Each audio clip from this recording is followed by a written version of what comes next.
soy Tom, soy partner de Dragon Capital y he trabajado en DeFi desde hace tiempo. Hoy vamos a hablar de liquidity mining, de la minería de liquidez. Voy a dar un poco de perspectiva sobre por qué es importante el liquidity mining y hablaré también del pasado, del presente. Entonces, diré qué es la minería de liquidez, una definición de lo que le distingue y por qué. Porque yo estoy hablando de esto, porque esta presentación, porque es un concepto importante. También hablaremos de los orígenes, incluso pre-cripto también, y lo que ha pasado en la industria, lo que está pasando ahora y también las futuras tendencias también. Si es algo que se va a quedar durante un tiempo o es algo simplemente pasajero. Así que, ¿qué es la minería de liquidez? Hay muchas visiones de esto, pero la mía es eh, dar valores eh, a usuarios para impulsar un mercado de varias caras. En teoría, incentiva correctamente a los actores correctos para que hagan las cosas correctas y se les da el skin, los recursos correctos en el juego. No es tan relevante para los negocios que no son del marketplace. Si estás intentando vender algo a unos usuarios, quizá quieras usar el liquidity mining para atraer a los usuarios, pero tiene algunos problemas que no se resuelven fácilmente en estos casos. Así que esto es realmente lo que ha venido pasando en los últimos 10 años en los mercados digitales. Las grandes empresas se agrupan para trabajar en los distintos lados del mercado, los compradores y los vendedores, para mejorar el marketplace y darle más eficiencia y más transparencia. Pero claro, está el problema del huevo y la gallina, porque sería un conductor de Uber, por ejemplo, si no hay más conductores.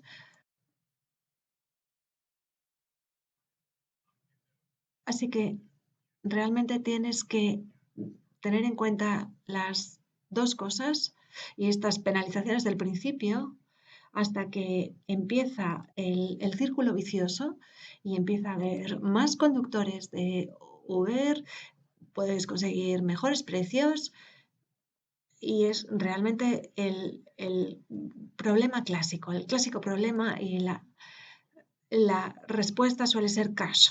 Cash es como lo resuelves. Si eres un conductor, te voy a pagar mucho dinero para que empieces, para que seas pionero en todo esto, hasta que la gente empieza a trabajar en ello y los precios bajan. Entonces, la liquidez es lo que se ha usado para realmente solucionar este problema.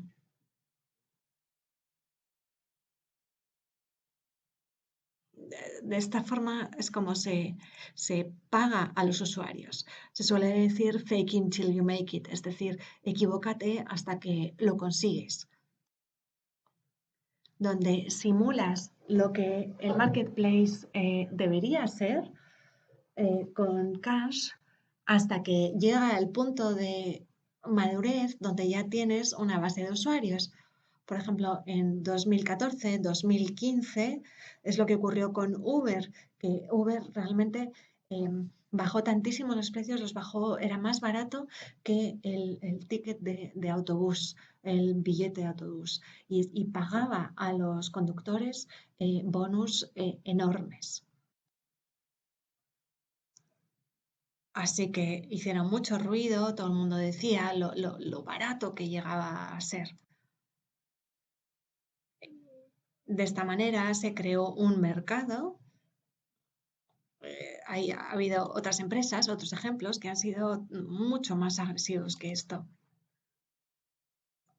Por ejemplo, Let's Go, que lo que hicieron fue simular uno de los lados del mercado.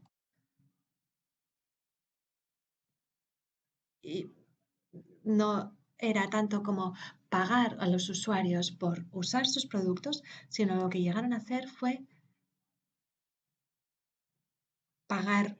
comprar la totalidad de las bicicletas y de los muebles de Craigslist y los almacenaron de tal manera que se quedaron sin stock y de esta forma los precios crearon mucho ruido, hubo mucho más interés de los clientes. Y por cierto, hay un libro genial sobre esto de Charlie Guo con distintos ejemplos sobre lo que os estoy contando y se llama Checkout Unscalable, os lo recomiendo.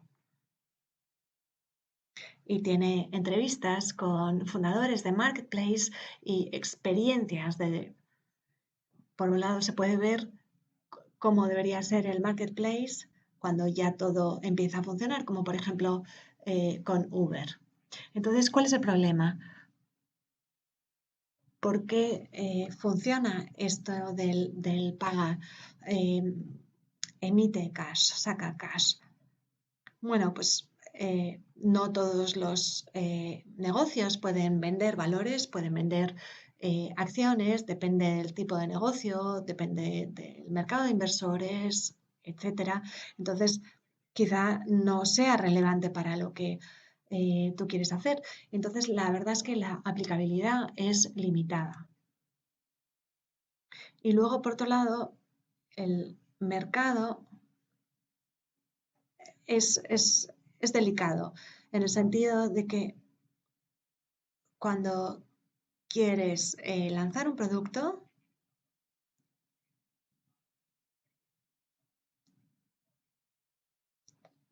el mercado es limitado, porque si lo que quieres es conseguir cash, hay que hacerlo en grupos, en montones, y el precio que vas a obtener depende de muchos factores del mercado.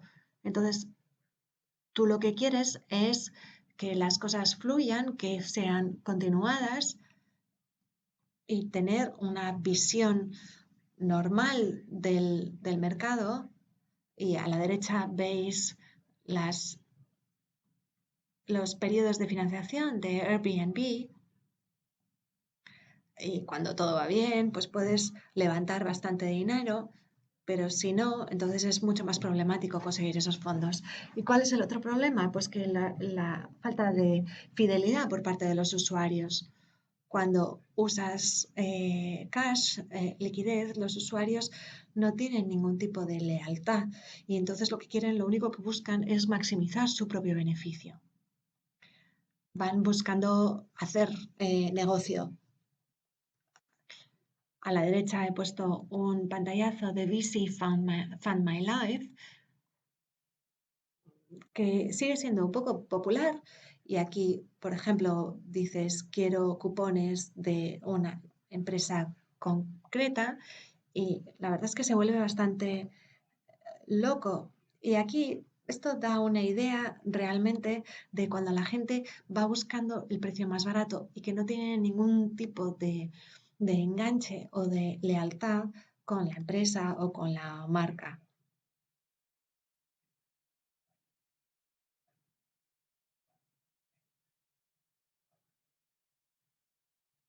Aquí también se ve con los conductores independientes que pueden trabajar o para Uber o para Lyft o si no con los clientes también que les da igual usar Airbnb o Booking o Vacasa. Es decir, que no hay ningún tipo eh, de compromiso con la empresa. Y cuando la gente solo busca el cash, realmente no es fiel a la empresa, porque solo va buscando generar cash. Le da igual la plataforma y lo único que quieren es conseguir este dinero. Y esta es una gran anécdota de Margins, un boletín que habla del arbitraje entre DoorDash y Pizza. DoorDash estaba pagándole más de lo que él estaba pagando por los pizzas, de tal manera que generara más tráfico en DoorDash.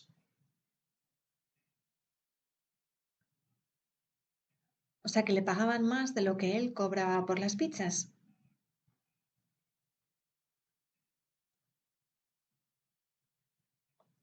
Y de esta manera conseguía más restaurantes en DoorDash.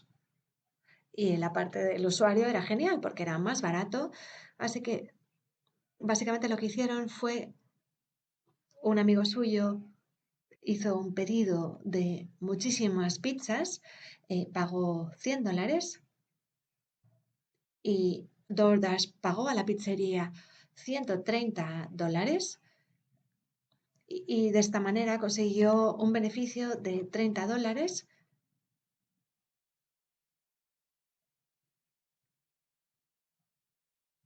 y era más barato que realmente las cajas vacías para las pizzas. Así que es un buen ejemplo de cuando la gente solo busca el cash, está muy incentivada por buscar estas oportunidades y les da exactamente igual el largo plazo, les da exactamente igual la fidelidad a la marca.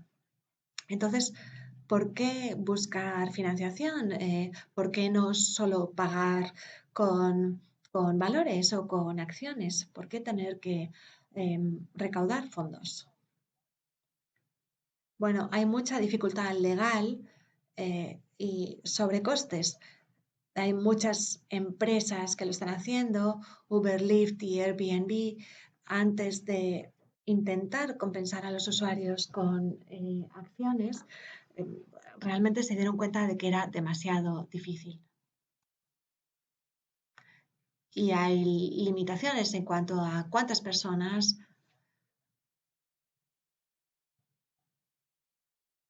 No, no está tan claro. Jet.com, de hecho, ha sido de las pocas que lo hizo. Es decir, que eh, regaló acciones a sus usuarios. Y se ha hablado mucho de este tema porque se le inyectó equity y realmente consiguió este modelo. Es realmente muy difícil hacerlo con el sistema legal del equity. Bueno, entonces vamos a hablar de blockchain ya, ¿no? Bien, ¿y qué tiene que ver con todo esto? Bueno, pues realmente aquí sí que funciona bien el liquidity mining, porque el concepto de liquidity mining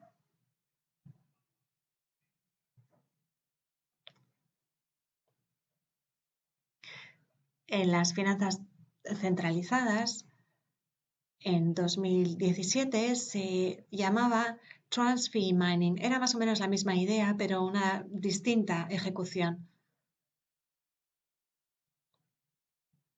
Es parecido,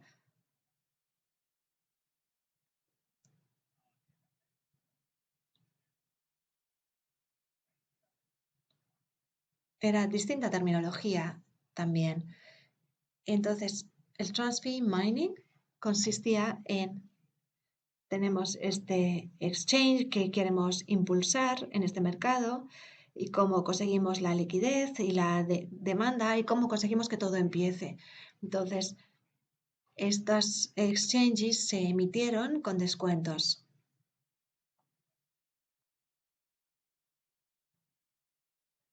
en la forma del el token del exchange. Es un poco como en las acciones, que puedes conseguir algo de ingresos del buy and burn. Entonces, era la forma para los usuarios de hacer trade en su exchange de forma que se impulsaba los volúmenes.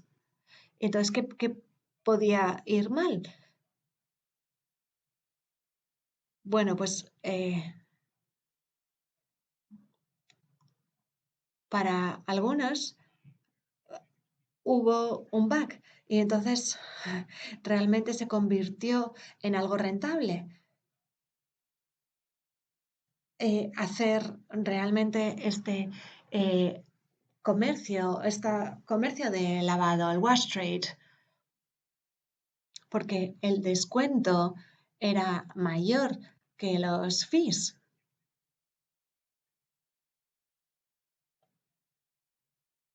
Entonces, como el descuento era mayor que los fees de la transacción, el equipo perdió mucho dinero y tuvo que cerrar.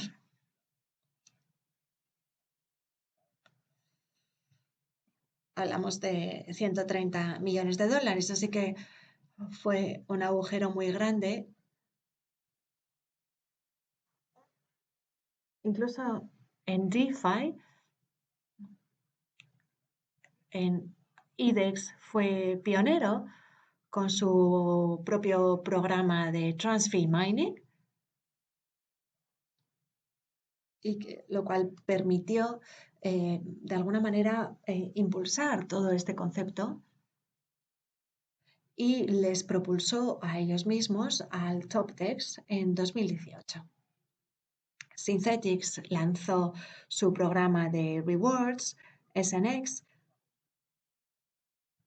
para Uniswap LPs y Hummingbird emitió el término para describir eh, el mercado que hace tokens de proyectos en exchange centralizados. Es decir, que proporcionan liquidez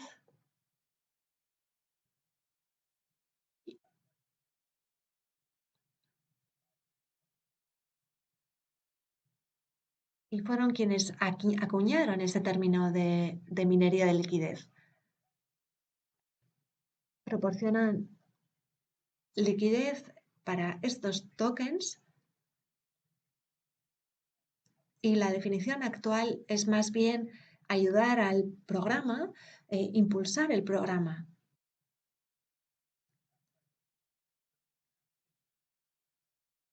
Simplemente tiene una aplicación distintas.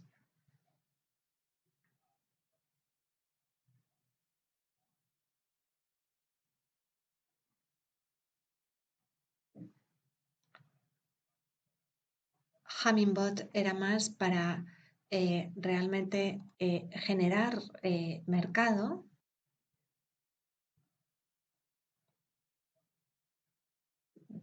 para el activo en vez de generar mercado en Uniswap para impulsarlo. Así que yo diría que a donde vamos es COMP, es el programa de liquidity mining de Compound y fueron los primeros en hacer liquidity mining de la forma convencional, de la forma en la que nos referimos hoy en día. Y la verdad es que el reto fue que fueran los primeros en hacerlo y daban una pequeña cantidad de comp a los prestamistas y a los que tomaban préstamos durante 4 años y era proporcional a su contribución. Es decir, que tenían un incentivo a, a esa contribución de tal forma que se subvenciona ambas partes del mercado. Y la forma de pensar en ello es como mirar a un exchange instantáneo, donde están los prestamistas que quieren prestar su dinero y los que quieren tomarlo prestado a un coste mínimo. Es la idea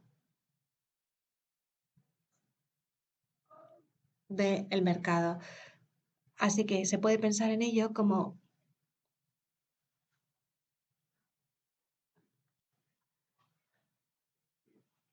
lo que hizo Comp fue estrechar esta horquilla de tal forma que fuera más barato para los que tomaban prestado el dinero y más rentable para todos aquellos que prestaban el dinero. Y esto es lo que consiguió Comp, de tal forma que generaba liquidez, pero el problema es que Comp fue demasiado lejos, de tal forma que la horquilla se cruzó.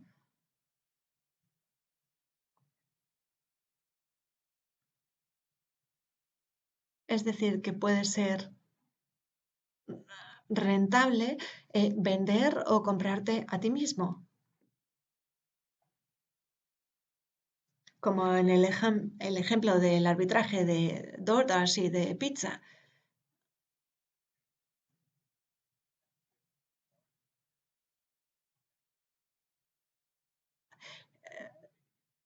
Es básicamente donde se usa compound muchísimo, pero la horquilla realmente se cruza y tienes incentivas para comprarte a ti mismo y ahí es donde ves la actividad loca que ocurre. Pero en general el modelo funciona y este es el modelo que ha venido usando todo el mundo. ¿Y por qué es interesante? No es ninguna idea nueva, mucha gente lo ha intentado hacer en el pasado, eh, pero básicamente Comp está intentando descentralizar el protocolo, la propiedad del protocolo entre los usuarios. Y esa es la razón por la que este modelo ha funcionado, porque, porque descentraliza la propiedad del protocolo entre los usuarios. Es decir, que no se crea esa competencia. A la derecha vemos un ejemplo de ZeroX.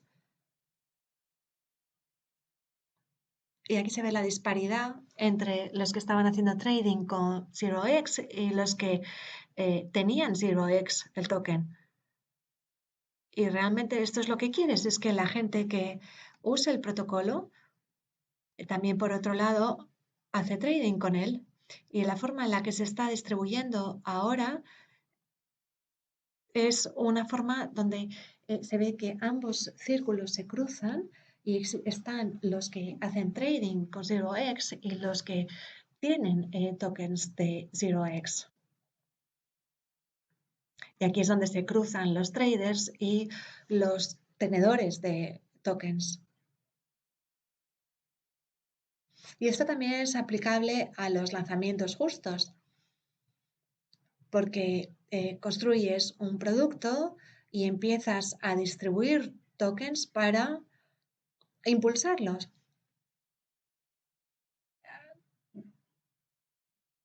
De tal forma que no necesitas cash para hacerlo. Y esto es lo que ha impulsado los lanzamientos justos, como hemos visto con Sushi,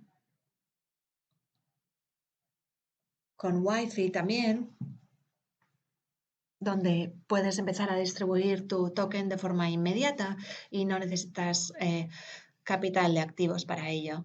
Y luego es que realmente ha funcionado porque hemos visto este hipercrecimiento bestial, alguno de Uniswap y otros muy similares a Compound y que han tenido también este hipercrecimiento igual que el de Compound.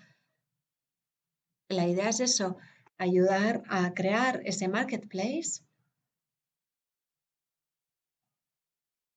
Y aquí vemos un poco lo que ha estado ocurriendo, esta explosión de todos los programas de liquidity mining y realmente en vez de son apps que están intentando hacer liquidity mining y encontrar formas de incentivar a los usuarios para que usen el protocolo.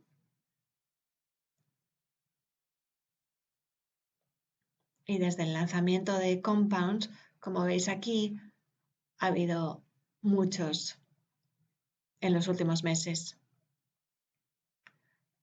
De esta forma veis todas las personas que se están dedicando a ello y porque es algo interesante a tener en cuenta. Entonces, ¿qué hemos aprendido de todo esto, de los últimos 4 o 5 meses?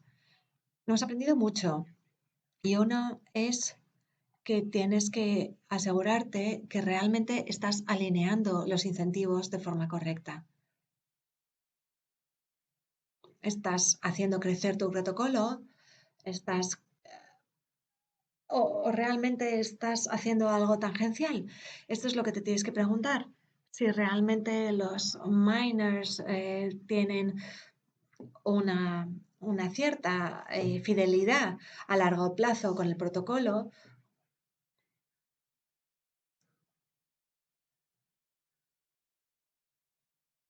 Es como realmente es buscar esos incentivos y conseguir que se alineen correctamente. O si realmente estás haciendo algo tangencial para conseguir el éxito de ese protocolo, como los tokens donde haces un depósito de ETH en un token de protocolo para ser un protocolo que empieza, y esto no tiene nada que ver con el protocolo en sí.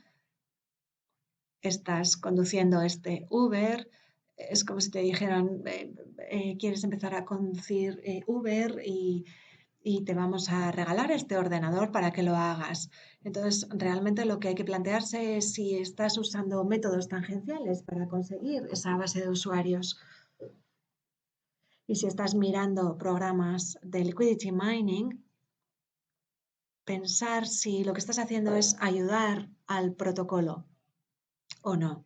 Y lo segundo es, y eso ocurre muy frecuentemente, es si los miners realmente se sienten comprometidos con el protocolo, si realmente al comprometerse con ese protocolo se mantienen de alguna manera enganchados durante un par de años. Y el problema es que, a contrario de las startups recientes que están empezando, en cripto es muy fácil eh, conseguir esa exposición a corto plazo.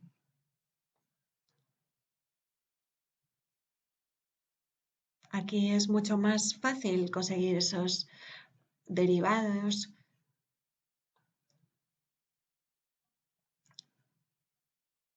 Incluso realmente es tener un lockup con un token no se consigue mucho.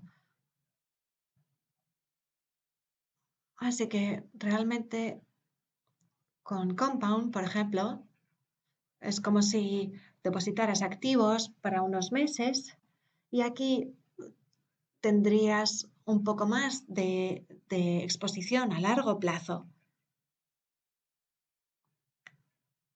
Las grandes empresas hacen esto, por ejemplo, Amazon, hacen ese tier vesting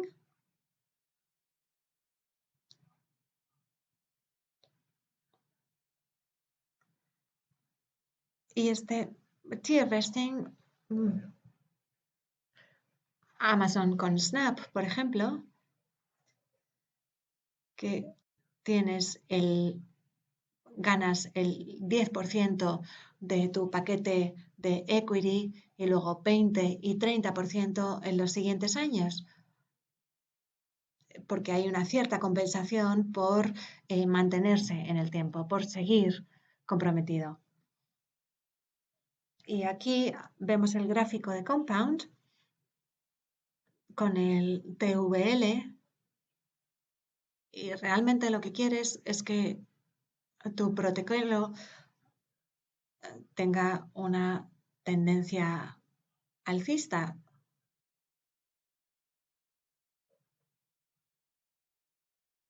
Y esto se ve, por ejemplo, en los ejemplos de Uber, donde son muy conscientes del precio de la competencia.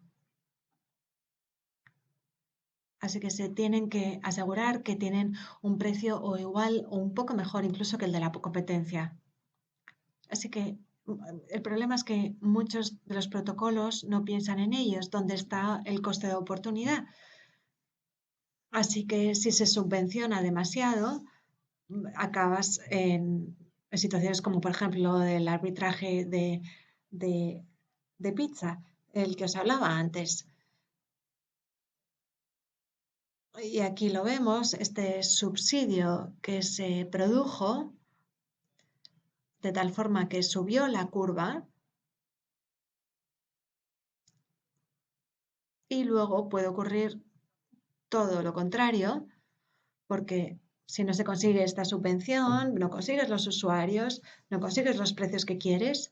Así que realmente tienes que ser inteligente a la hora de encontrar ese equilibrio en los incentivos y que no haya demasiado al principio, demasiado incentivo,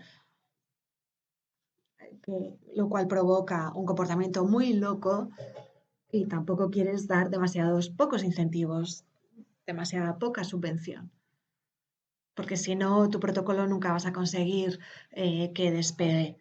Así que sí, tiene que ser algo viable para que sea sano a largo plazo.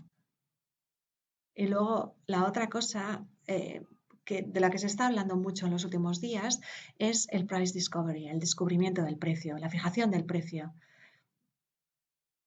Hay productos que han tenido bastante inflación, bastante aumento del precio.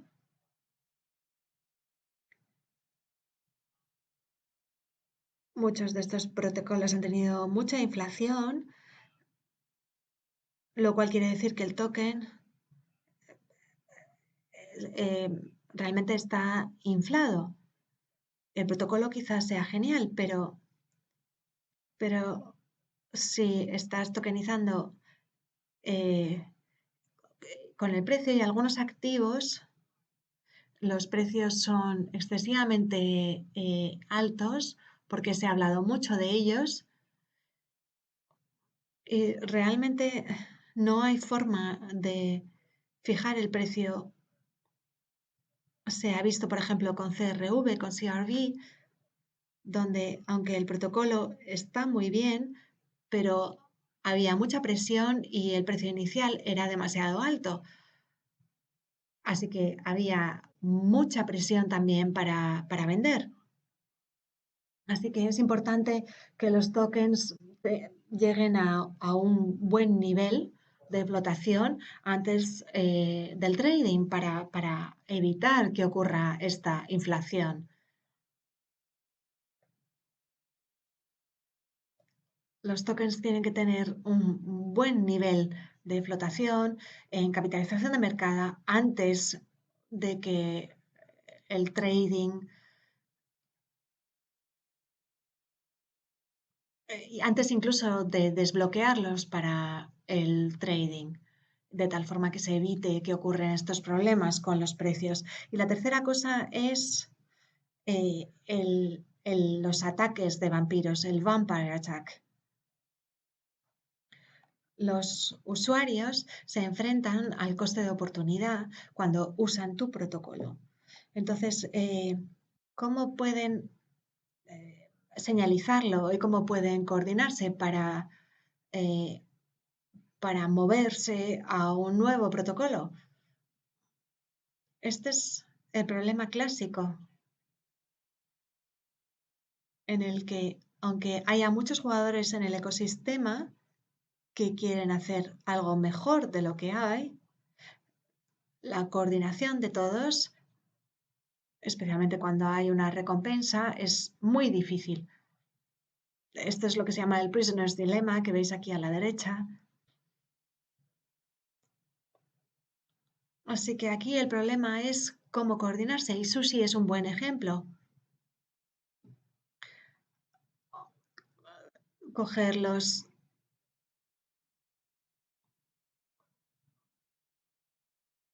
Lo que ocurrió fue coger los tokens de Uniswap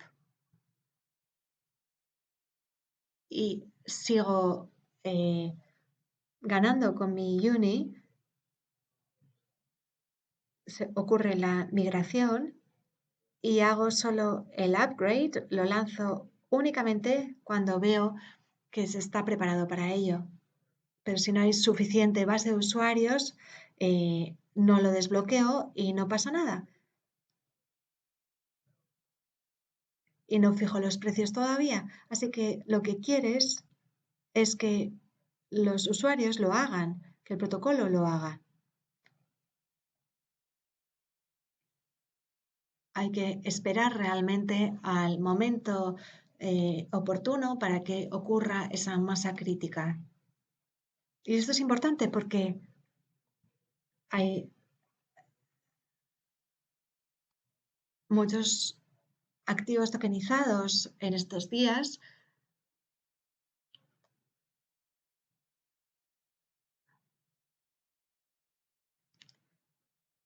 y lo que está ocurriendo es que en la realidad se puede tokenizar cualquier interfaz de protocolo que quieras. Así que esto es, yo creo, el ciclo loco en el que hemos tenido esta innovación, todo se volvió loco y fuera de control, hubo un cierto crash, un cierto hundimiento, no solo para cripto, pero también para el resto y a los marketplaces que están ayudando a las empresas a crecer. Así que, ¿hacia dónde vamos? En el futuro espero ver que se lancen más proyectos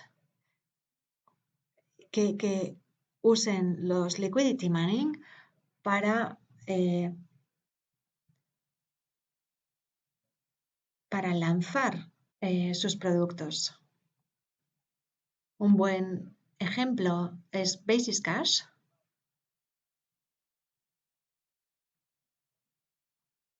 Sería un ejemplo de proyecto que se lanza con liquidity mining. Es un proyecto de moneda estable que desafortunadamente no pudo lanzarse por culpa del protocolo.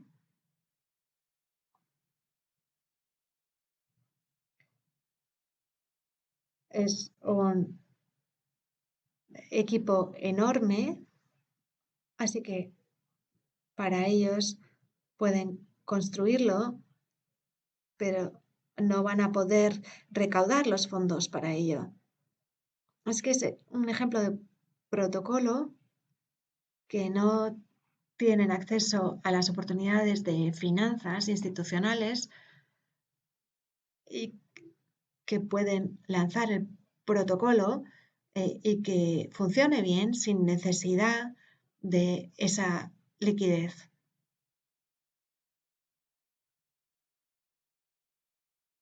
Hay mucho más espacio en las tablas de capital, en las mesas de capital para los usuarios recientes y quieres que la gente que use el protocolo, que usen el token. Y para eso el liquidity mining es muy útil. Y lo último que vamos a ver cada vez más son los equipos que trabajan en esa idea del minimum viable subsidy, es decir, las subvenciones viables mínimas y que potencialmente se pudieran hacer de una forma automatizada. Son los equipos que miran a los precios de la competencia. Alguien, por ejemplo, que quiera usar Compound y con varios protocolos y que emiten su protocolo como la subvención,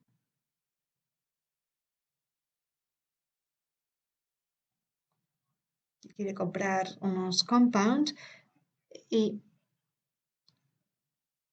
con varios protocolos de préstamo usan la subvención para que sea un poquito más barato que Compound, pero siempre en el buen equilibrio, sin pasarse.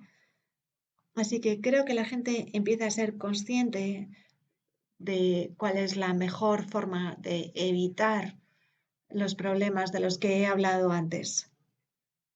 Y creo que estamos aprendiendo muy, muy rápido. Así que eso es todo por mi